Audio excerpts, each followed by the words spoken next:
E passa aqui agora a palavra à doutora Luísa Andrade, que é médico psiquiatra e homeopata, especialista em dependência química e saúde pública, coordenador-geral do Fórum Nacional do Conselho Estadual de Políticas sobre Drogas, assessor científico da Confederação Nacional das Comunidades Terapêuticas, atuou como conselheiro do Conselho Estadual de Criminologia e Política Criminal de Minas entre 2005 e 2013, conselheiro do Conselho Estadual de Políticas sobre Drogas em Minas Gerais desde 1993, presidente colegiado de presidentes dos Conselhos Estaduais de Políticas sobre Drogas e presidente...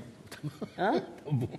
Estou lendo o que colocaram aqui. Estou lendo aqui. Presidente do Conselho Estadual de Políticas de Drogas de Minas Gerais, CONEAD, Minas Gerais.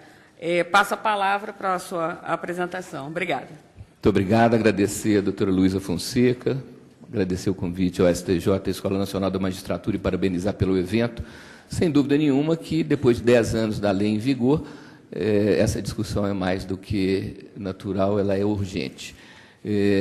Vou começar minha fala com um texto de 1865, do famoso Charles Baudelaire, do francês, que, num texto chamado Poema do Haxixe, descreve o que eu considero a melhor definição sobre a relação do ser humano com as substâncias psicoativas, lembrando aos presentes que, quando se fala em relação do ser humano com as substâncias psicoativas, queremos falar em substâncias expansoras de consciência, substâncias essas que tiveram, num determinado momento da humanidade, o mesmo papel das religiões, o papel do religare, de fazer uma conexão com o sutil, sair só do processo da matéria.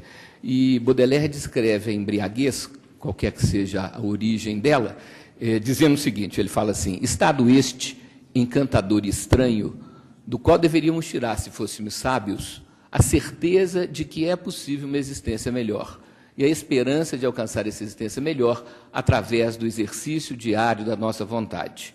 Não estamos falando de dependência química, estamos falando de relação com substâncias psicoativas. E essa definição de Baudelaire é extremamente importante, porque nós temos que trazer, dentro dos vários conceitos, eu sou a 7ª pessoa a falar desde de manhã, então vocês já estão com informações aí suficientes até para fazer o seu próprio conceito, se não são da área, mas é importante lembrar a todos que a dependência química é um adoecimento da vontade. Primeiro adoece a força de vontade, a pessoa promete, mas não consegue cumprir, promete para si mesma. Eu nem estou falando de prometer para os outros, que prometer a única promessa válida para si mesma. A pessoa promete para si mesma e não consegue cumprir. Mas depois, gente, adoece a boa vontade, adoece a intenção teórica, que gera músicas como aquela que no refrão fala: eu bebo sim, estou vivendo, tem gente que não bebe, está morrendo. Né? Então, não podemos esquecer que, se há um adoecimento da vontade, se há um comprometimento da consciência, se a consciência não está plena, como nós podemos pensar em livre-arbítrio se a consciência não está totalmente clara? Então, esse é um ponto que é inarredável, não dá para discutir isso. Esse fato de que, quando adoece a boa vontade, a pessoa já não tem a intenção, a gente até às vezes brinca, né? Tem umas brincadeiras que não são muito interessantes, mas que exemplificam na metáfora, é como se a pessoa sofresse o beijo de um vampiro, apaixonasse com um vampiro, quisesse virar vampiro, e qualquer pessoa que fala com ela que aquilo não está com nada, ela não está nem aí. Então, a família, os amigos e o Estado não podem se omitir nessa intervenção.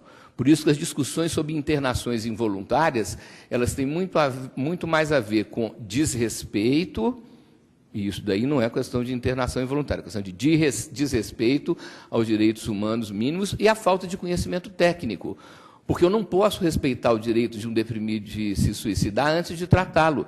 Porque vários são os casos que a pessoa, depois que recebe um tratamento por 10 dias, 15 dias, um tratamento relativamente rápido, melhorado a sua química cerebral, melhorado o seu estado químico, cerebral e emocional, a pessoa vira para a gente como médico e fala assim: como é que eu cheguei aqui? Nem sabe como é que chegou, nem tem noção de como é que chegou. Então, esse é um ponto, para mim, indiscutível. Existem estados alterados de consciência que fazem com que nós, enquanto uma sociedade humanizada, precisamos dessa assistência para essas pessoas. E, portanto, não adianta falar só pode tratar quem quer tratar, não adianta tratar de quem não quer tratar, porque isso é um erro não só de conhecimento técnico, mas um erro de estratégia. O Sistema Nacional de Política de Drogas começa em 1982, quando então ministro da Justiça, Dr. Ibrahim Abiaquio, e que foi então estimulado pelo professor Elias Murad de Minas. Criou-se o CONFEM, Conselho Federal de Entorpecentes, 1983, em junho para julho, Minas e o Estado de Santa Catarina criam os primeiros conselhos estaduais de política sobre drogas, na época com o nome de Conselho de Entorpecentes.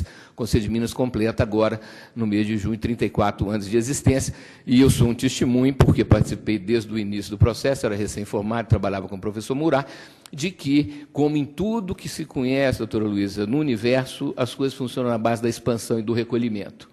Ora a gente tem avanços, ora a gente tem momentos mais profícuos e mais alentadores, e horas nós temos o tempo das trevas, o tempo do recolhimento, onde não se faz nada, ou pior, se fazem coisas inadequadas. A dependência química é uma questão técnica tão complexa que não podemos pensar em soluções simples para uma coisa complexa. Nós temos que pensar que as possíveis soluções elas têm que ser, primeiro, humildes, para reconhecer que é uma situação que não há como ter um controle total. Essa ideia de uma sociedade sem drogas é uma ilusão de pessoas um pouco sem noção até, porque todos nós precisamos de algumas substâncias, no plural, tá certo? Tanto é que produzimos as endorfinas, produzimos a serotonina, produzimos a dopamina, quer dizer, nós somos a primeira fonte, primeira fábrica de substâncias psicoativas sobre nós mesmos.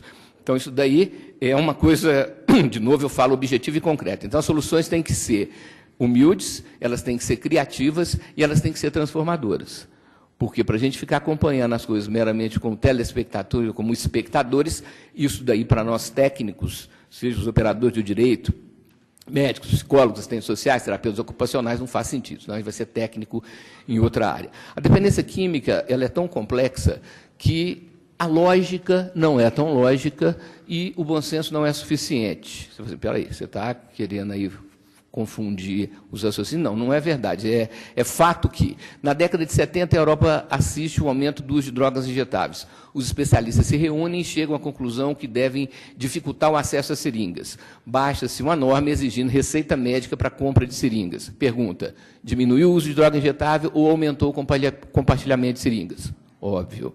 O professor Claude Olivenstein, que era o grande responsável por Marmotão, o maior centro de tratamento na França, em Paris, esteve do Brasil algumas vezes, e falou assim, nós técnicos, fomos os principais responsáveis pela disseminação do vírus do HIV através de drogas injetáveis. Na década de 90, eu fazia parte do Conselho Federal de Entorpecentes, representando a Associação Médica Brasileira, quando a Polícia Federal trouxe uma demanda, que foi a demanda, então, para que a gente permitisse, criasse uma taxa sobre os caminhões, sobre as carretas de precursores, éter, clorofórmio e acetona, que saíam do Brasil e iam para as regiões produtoras de cocaína, para a purificação da merla, da pasta básica. O que aconteceu? Criamos o crack. Quer dizer, você dificulta o acesso a um purificador. Então, a dependência química, gente, para falar de uma forma bem objetiva, é igual um sabonete molhado. Quanto mais a gente tenta controlar, quanto mais a gente tenta dominar, mais longe ele pula. Então, temos que sair dessas posições radicais, né? E nós já tivemos, quer dizer, não estão nem na metade do evento, e já vimos, né, o quanto que entre o real e o ideal tem o possível. A ideia da redução de danos, ela não funciona para a dependência química, e nem é espalhar um tanto de seringa em cima da mesa para algum incauto, assim, tem a seringa ali de graça, eu vou usar. Não é isso. Podemos ser simplistas, nem tão... evitar termos agressivos. Mas, do ponto de vista prático, entre o real e o ideal tem o possível. O que isso quer dizer? Que nós precisamos de ter uma atitude mais séria diante da situação. É, sem dúvida nenhuma, o maior problema de segurança pública do país, porque não é só o tráfico de drogas, são os desdobramentos disso. É o maior problema de assistência social. Essa colocação da violência doméstica, do álcool nos fins de semana, principalmente esses fins de semana prolongados, né? Tivemos 2, vão ter mais um. As famílias, as esposas, principalmente, porque a maior parte é de usuário masculino, que sabe como é que o fim de semana vai começar, mas não sabe como é que vai terminar. Né? Então, são situações que a gente tem, sem dúvida nenhuma, dentro da assistência social, das causas evitáveis de infelicidade, a questão da dependência química. Outro ponto básico, né, a gente falou de segurança pública, Minas hoje tem uma população prisional de 73 mil presos, em torno de mais de 35, né, nas estatísticas mostradas está dando 1/3, a estatística de Minas é maior. Se for entre as mulheres cumprindo pena de prisão, isso pula para quase 75%, tá certo? E é o maior problema de saúde mental, psiquiátrica, a maior demanda por lei, o doutor Antônio Geraldo sabe disso muito bem, o volume de pessoas que você precisa de dar um tempo, e aí, gente, isso é um curto prazo, não é nada longo, não, é para a pessoa desintoxicar, para, como dizia antigamente, colocar a cabeça no lugar, e a gente vê como é que vai ser a sequência.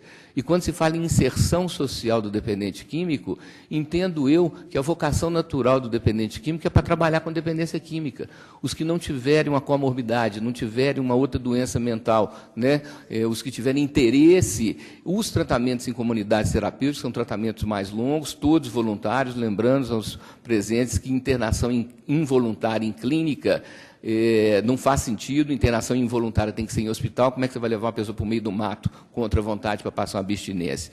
Então, são internações especificamente voluntárias de comunidades terapêuticas e o projeto é que essa pessoa faça uma revisão de sua vida e seja instrumentalizada para poder, na saída, ela se integrar numa sociedade que, obviamente, que ela já não estava integrada. Tanto é que foi indicado que ela se submetesse a um tratamento afastada da família e do trabalho. Nossa sociedade é uma sociedade imersa em álcool, tá certo? Se for trabalhar como padeiro, como lanterneiro, como pintor, o álcool está distribuído mesmo genericamente, generosamente, portanto, o dependente químico precisa de encontrar no trabalho com dependência química, se tornar um técnico, se tornar um monitor, né? Obviamente, repito, quem não tem uma doença mental grave, né? Quem tem desejo de trabalhar, então esses são pontos básicos. A Lei 6368, que é de 1976, perdurou durante 30 anos.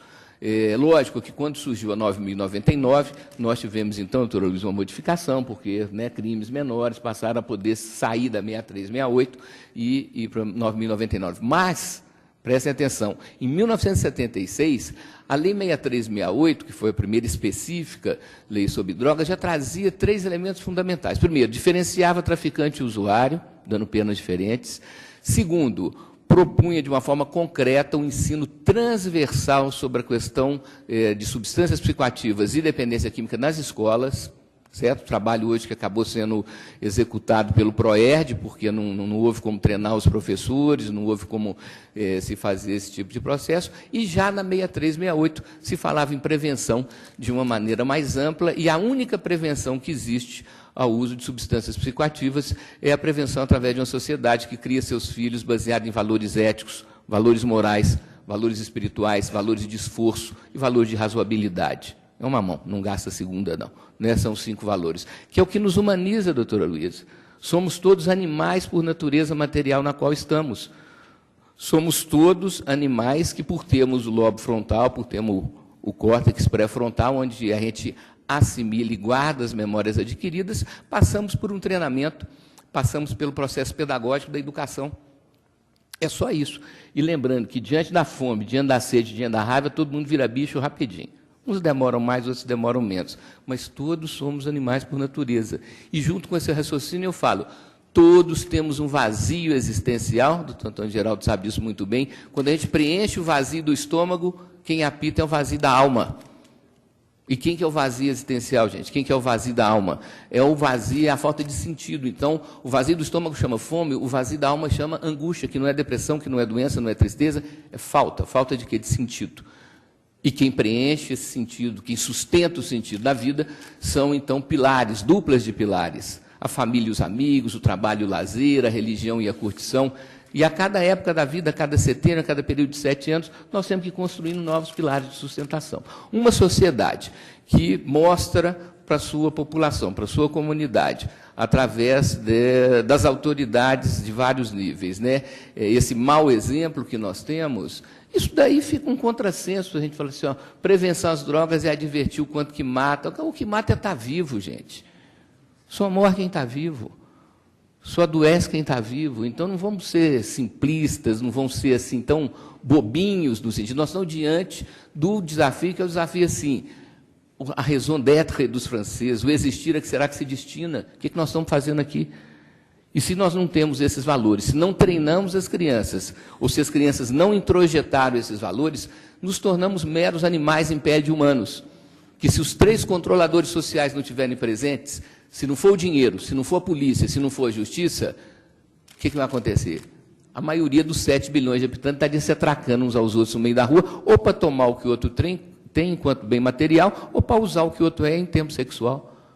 Vamos reconhecer que nós somos animais precisando de controle externo. Agora, se a Rádio Patrulha for interiorizada lá até, pasmem, a gente entende que o treinamento vai até o 5º ano de vida. Trocou os dentes, já era. Caíram os dentes de leite, já... né? Aquele treinamento mesmo, onde fica impressa a marca da pedagogia, a marca da humanização, a marca do respeito ao próximo. E se formos pensar, doutor Luiz, se fizermos uma análise mais arquetípica, a raiz de todos os males está no egoísmo. E o que é o egoísmo? É a autorreferencialidade, é eu pensar em mim, o resto que se lixa, é eu pensar em mim na minha curriola, que são meus parentes, meus amigos, eu estou nem aí. Né? Então, o que acontece é isso. Nós temos hoje uma sociedade necessitada de anestesiamentos, né? E vamos lembrar que boa parte da dependência química ela é induzida, porque toda dependência química por benzodiazepínico, esses remédios calmantes para dormir, os remédios de emagrecer, né? Antidepressivos que não causam dependência física, mas que causam algum tipo de dependência química. Né? Nessa pouca evolução da psiquiatria, e o que me levou a me submeter ao treinamento em homeopatia foi isso. Quando eu fui para Buenos Aires fazer o treinamento, o que se via era isso. Para a pessoa parar de fumar maconha, tomava Lexotan. Para a pessoa parar de beber, tomava Tegretol. Mas, gente do céu, mas menos mal. Falei que entre o real e o ideal tem o possível. Menos mal, mas falei assim, puxa vida, não pode. Antes de eu dar um Rivotril, antes de eu dar um Stilnox, eu tenho que ter dado uma camomila, um briófilo, uma melissa, né? Isso é básico. E isso daí a gente sabe que a psiquiatria realmente ela não busca isso. E a imensa maioria dos idosos dependentes químicos são dependentes químicos por remédio para dormir. Né? Isso daí é generalizado, a gente sabe disso. Voltando à questão da lei, rapidamente aqui, para a gente também não ficar só nas digressões. Né? São 5 as instâncias. Prevenção, fiscalização, que é tudo que é permitido, né? E lembrando, feito já foi falado, as drogas mais usadas, as substâncias mais usadas no país, são todas elas lícitas. Álcool, tabaco, remédio para emagrecer, remédio para dormir e os solventes voláteis, que são, então, cola de sapateiro, tiner, gasolina e etc. Né? Então, tem que fiscalizar. Já que é lícito, tem que fiscalizar. Né? Terceira coisa, a questão da repressão. A repressão só se faz repressão através da inteligência das polícias. Você pegar de um em um, entendeu? Esses mini traficantes, né? Que não são, na verdade, traficantes, são pessoas que, para sobreviver no seu hábito, no seu mau hábito, da sua dependência, vendem. Né? Você vai chamar isso de traficante? Isso é uma distorção de conceito. Né? E sem a repressão ao grande tráfico, não se faz repressão pequeno tráfico. Não tem como. É que nem você tentar destruir um formigueiro matando de uma em uma formiga. Elas se reproduzem num ritmo que você nunca vai conseguir terminar a destruição do formigueiro. E depois, então, essa questão do tratamento e da inserção social. Não vou entrar na questão do tratamento, que ela é polêmica demais da conta, e cada caso vai se dar melhor com o tratamento, doutor Luiz. Varia, entendeu? Então, assim, tem gente que precisa de uma internação para desintoxicação, tem gente que não precisa, tem gente que precisa de uma comunidade, tem gente que basta ter um CAPS, né? Então, essa daí é uma questão, sem dúvida, os serviços precisam de melhorar em quantidade e em qualidade. Isso é um fato.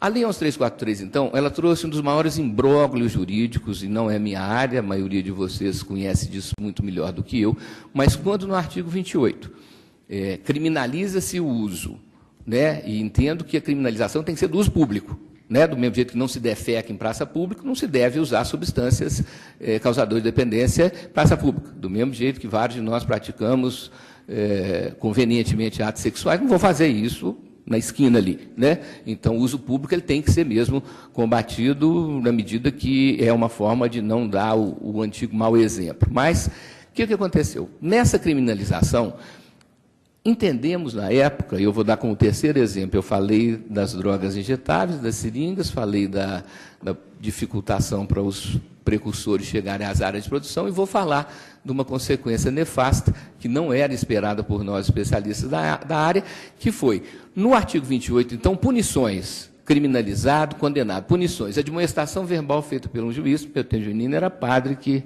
fazia sermão, mas aí deram função para o juiz também, tudo bem. Segundo, ou pena de prestação de serviço à comunidade por 6 meses, ou pagamento de cesta básica, ou pagamento ao fundo penitenciário. E, por último, frequência 10 aulas de curso de conscientização sobre a questão das drogas. Mas se esse dependente condenado não cumpre essas medidas, essas penas determinadas pelo juiz, não acontece nada. E aí criou-se um imbróglio. Você pode conversar com qualquer juiz que trabalhou, que trabalha em juizado especial, a sensação inócua de uma ação completamente que não vai dar em nada. E seja no consciente, doutora Luísa, ou no inconsciente, lembrando aos presentes que nós temos 3/3 cerebrais, mais ou menos 1/3 é consciente, a gente pensa e sabe o que está pensando, e mais ou menos 2/3 é inconsciente, a gente pensa e nem sabe o que está pensando. Né? Seja no lado consciente ou inconsciente, o policial, a autoridade policial, em geral a polícia militar, sabendo que aquele boletim de ocorrência não vai gerar nada se for no 28, acaba mandando para o 33. Não é generalizado, não é todo mundo, não é todo policial, mas quem trabalha na prática sabe disso, que realmente é a autoridade policial quem vai determinar. Né? Eu ouvi aqui, mas não, é o juiz que resolve, é o promotor. Eu falei assim, mas baseado em quê? Quem que estava no local? Quem estava presente ou com os indícios? Então, isso daí é um fato que a gente sabe que realmente houve uma piora muito grande, a gente esperava uma melhora, né? E nós temos um exemplo importante, falou-se muito em Portugal, e tem uma coisa de Portugal que é interessante, que é o seguinte, a condenação, se houver o uso público, é a tratamento. Se esse tratamento não for cumprido adequadamente, o que acontece? Esse usuário condenado pode vir a ser encarcerado por desobediência civil. Vocês conhecem mais do que eu, que, na verdade, você não pode substituir uma pena menor por uma maior. Né? Eu sempre falo, não, dá uma pena menor, o sujeito não cumpre, dá uma maior. Eu falo, não, isso daí não existe no mundo jurídico, não pode. Mas a questão da desobediência civil, nós temos, então, doutora Luísa, um exemplo na saúde pública nacional. Você lembra qual que é, Antônio Geraldo? Qual que é a situação? Qual a doença que, se a pessoa for identificada, diagnosticada, ela é obrigada a se tratar? A tuberculose. Porque se você tiver o bacilo de Koch, se você tiver o micróbio que provoca a tuberculose, você é um contaminante, um contaminador. E aí a pessoa é internada, não vou dizer na marra, que ela é levada assim com todo jeito, com todo respeito, mas ela é levada, não, você tem que tratar. Porque você não tem o direito de espalhar o bacilo de Koch à torta e à direita. Então, nós temos que fazer essa mudança, e aí, pena, o deputado Carimbão não está aqui, o deputado Osmar Terra, o ministro, porque os dois foram os principais autores. O projeto inicial, 7663, é do Osmar Terra, mas depois o Carimbão foi o relator na Câmara dos Deputados, inúmeras audiências públicas, inúmeros testemunhos, como nós estamos fazendo debates aqui, e no final das contas, o que aconteceu? Virou o PLC 37, que vocês podem consultar, projeto de lei oriundo da Câmara, no Senado, que daí foi para o, então, ministro Teori Zavascki, que hoje está com o ministro Alexandre de Moraes, onde o artigo 28 não tem uma vírgula de modificação, doutor Luiz. É inacreditável. 10 anos de experiência prática, a gente vendo que o negócio é um imbróglio, o negócio é uma furada, está lá inteirinho. E no artigo 33, o que aconteceu? Aumentaram-se as penas, regime mais fechado. Ora, se a 6361 demorou 30 anos para ser modificada, e a 11343 agora, tem 10 anos, você imagina, sai uma nova lei, daí quando pensa que não, nesse tanto de canetada que tem uma nova lei, e aí se virem. Né? Então, eu quero agradecer a atenção de todos, e eu quero terminar com 2 raciocínios, 2 citações, uma citação do Guimarães Rosa, do autor do Grande Sertão Veredas, onde ele fala que viver é muito perigoso, no sentido não só de que a gente pode cair duro e seco a qualquer momento, mas de que viver é cheio dos macetes, é cheio das 9 horas, é cheio dos detalhes, é uma coisa para profissional, não é coisa para amador. E ele fala assim, viver é muito perigoso, 3 pontinhos, reticências. Querer o bem, com demais força, de jeito incerto, pode já estar sendo se querer o mal desde o principiar. Então, querer o bem, beleza, com demais força, erro na dose, de jeito incerto ou inadequado, erro na forma. Na dependência química, não adianta a gente querer ter boa vontade só. Isso é igual energia nuclear, entendeu? Você não chega, deixa eu ver como é que eu vou fazer, deixa eu ver que botão que eu aperto. Não é assim, gente. Não pode ser assim. E ninguém pode tirar onda de ser fera, ninguém pode tirar onda de ser o bambambam do trem, que é cada lado que você olha, você vê um aspecto diferente. É impressionante. Quando você entra na individualidade do caso, você vê que não tem régua para você passar genericamente. E vou terminar citando um santo poeta indiano chamado Kabir. Kabir nasceu em 1440, morreu em 1518, viveu muito, viveu 78 anos na Índia, na época do descobrimento do Brasil. E Kabir chama de diamante a parte de Deus que habita em nós, a nossa parte espiritual. que, diga-se de passagem, para combater a fissura pelo gozo material, temos que ter algum gozo espiritual, tá certo, Luiz? O outro lado da balança acaba sendo uma sutileza nessa questão de estar bem, que ninguém está afim de estar mal, né? Óbvio. Né?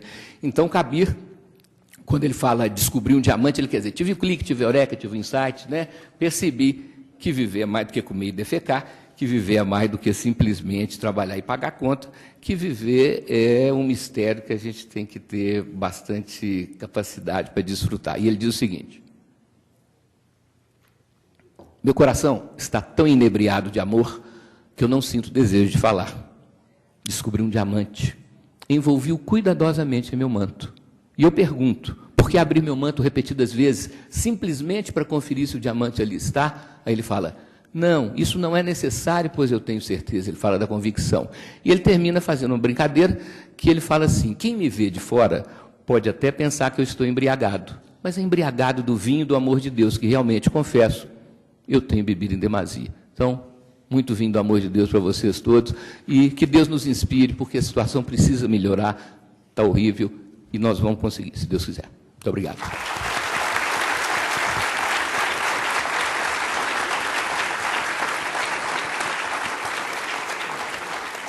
Queria agradecer ao doutor Aloysio Andrade por suas palavras e dizer que essa mesa deixa claro que é importante aplicar e aplicar recursos em tratamento, mas que não necessariamente o melhor caminho para o tratamento é você ter uma droga ilícita, o usuário, a questão da ilicitude do uso. Nós temos as drogas lícitas, as ilícitas, sabemos que o álcool no Brasil é uma droga lícita, o tabaco é uma droga lícita, a maior parte dos atos de violência, de acidentes de automóvel, cidade de Brasília todos os dias, quem abre os jornais em Brasília vivencia isso, acidentes de automóvel com pessoas embriagadas. Temos a questão do tabaco.